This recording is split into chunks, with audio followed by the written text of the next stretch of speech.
Hello everyone. Today I'm going to go over some of the common mistakes that people do when veil painting and how you can solve them quite easily. This is a veil painting that I restretched, and in another one of my veil painting demonstrations you'll see how I got the paper back on the board when the tape was popping off. That is a common problem. But today I'm going to deal with the paints and some of those common problems.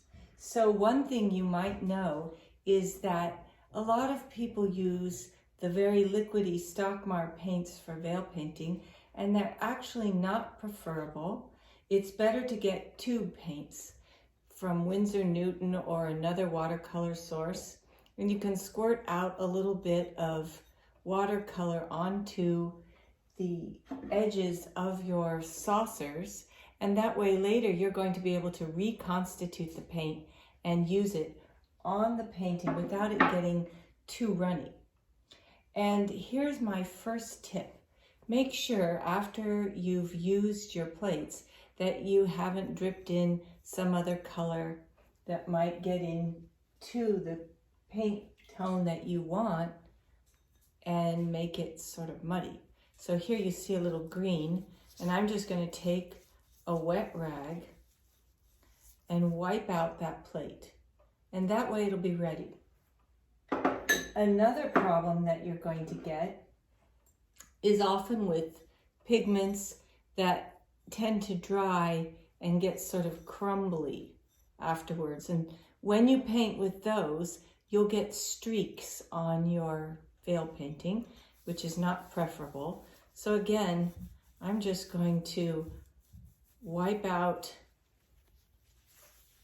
the plates or saucers with a damp rag and get rid of all those little flecks. Now I'm going to be ready to pour clean water into the plates, and that'll make it so I can paint. So I'll just add a little bit to each of the colors.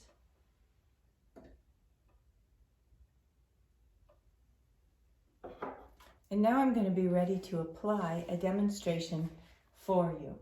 You can see that I've been using the primary colors here, and it's a very nice composition, but as I evaluate it today, I can say that there's very strongly a feeling of this above and below, and then there's a center part.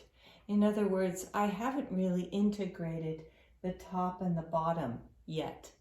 So I'm going to start by wetting my brush and taking the yellow, and I'm going to reconstitute the paint here on the side of the lip of the saucer. And you won't be able to see too much with yellow because it's a very light color, but I'm going to allow yellow to move into the blue.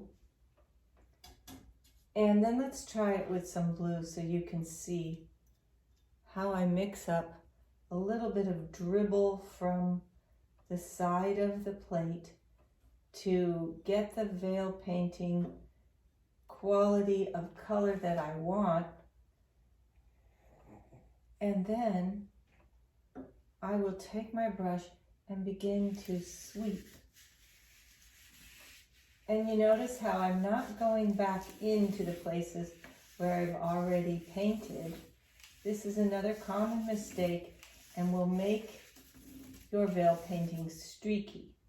You can, however, wash your brush and dry it if you want to soften an edge. But sometimes you might like to leave a little bit stronger edge. And now let's try adding some red. That's going to really show up better. Notice how I kind of stir in the water on the saucer, and then I allow the paint to dribble in to the saucer.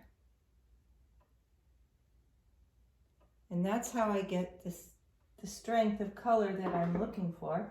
I don't want to go too strong too quickly, but I imagine just creating one step at a time, one value deeper each time. And now here I go with the red.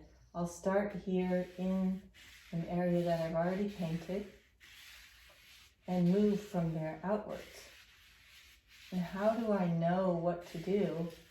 I'm just using that feeling that I want to integrate the upper portion to the lower, and I'm careful not to go over anything that's wet twice.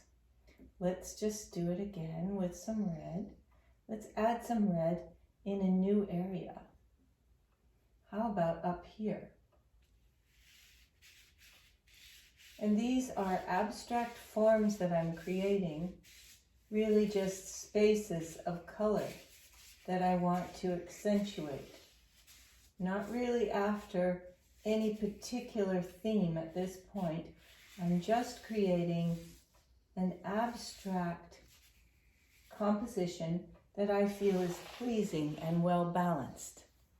I've got a little bit of work to do on this, and I'll keep going and try to show you on my YouTube videos how a veil painting can progress from pure abstraction into a theme that is pleasing. Please support my Patreon at Awe Studio, and if you like this video, please subscribe. Thank you.